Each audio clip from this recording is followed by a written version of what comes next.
Les clients que nous défendrons sont dans leur grande majorité, voire à peu près à 100% des investisseurs personnes physiques, des gens qui réalisent des opérations en nom propre, c'est-à-dire des gens qui réalisent des opérations pour leur compte et qu'ils effectuent dans un cadre qui n'est pas un cadre professionnel. Ce qui est important de savoir, c'est que dans leur rapport avec les professionnels, justement, j'entends par là les professionnels de la finance, les professionnels de l'assurance ou les professionnels de l'immobilier, le droit français les appréhende comme la partie faible.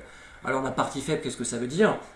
C'est évidemment pas une qualité ou en tout cas un défaut qui leur serait inhérent, mais la partie faible signifie qu'en fait, dans leur rapport avec les professionnels, le droit français considère qu'il existe une dissymétrie d'information. Donc l'un des meilleurs moyens de les protéger, puisque effectivement le droit a pour objectif de protéger la partie faible, le meilleur moyen de les protéger passe par ce qu'on appelle une obligation d'information. Une obligation d'information qui est à la charge des professionnels. Cette obligation d'information est assez souvent lourdement sanctionnée.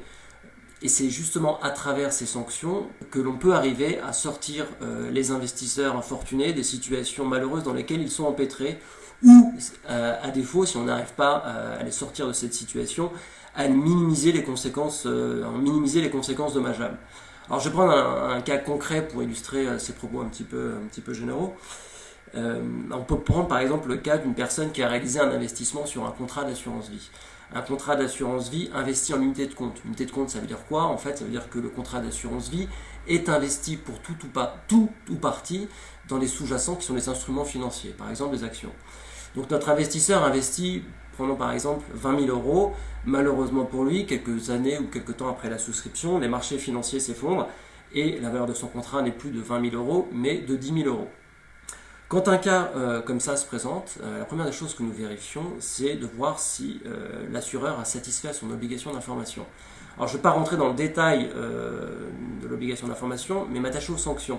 Si je m'aperçois que l'obligation d'information n'a pas été respectée, le Code des assurances prévoit une sanction qui est tout à fait intéressante, c'est-à-dire la faculté pour le souscripteur, même plusieurs années après la date de conclusion de son contrat, d'y renoncer. Ça veut dire que le droit considère que le contrat n'a jamais existé. L'assureur est tenu de rembourser au souscripteur les sommes qu'il a investies. Dans notre hypothèse, le souscripteur récupère l'intégralité des sommes qu'il a versées, c'est-à-dire ses 20 000 euros. Alors on peut prendre un autre exemple pour illustrer ces propos. On prend le cas d'une personne qui a réalisé une opération immobilière dans un contexte de défiscalisation, une opération qui s'est mal passée. Pour de multiples raisons, notamment un retard dans la livraison, des difficultés à louer son bien. Alors dans cette hypothèse, la première des choses qu'on vérifie, c'est de voir s'il y a une possibilité de solliciter la nullité de la vente et le cas échéant de voir s'il est possible d'engager la responsabilité civile des différents intervenants. Il y a aussi une chose très intéressante à faire, c'est de vérifier si le banquier a respecté son obligation d'information. Si tel n'est pas le cas, il est possible, le cas échéant, de solliciter une déchéance totale ou partielle des intérêts.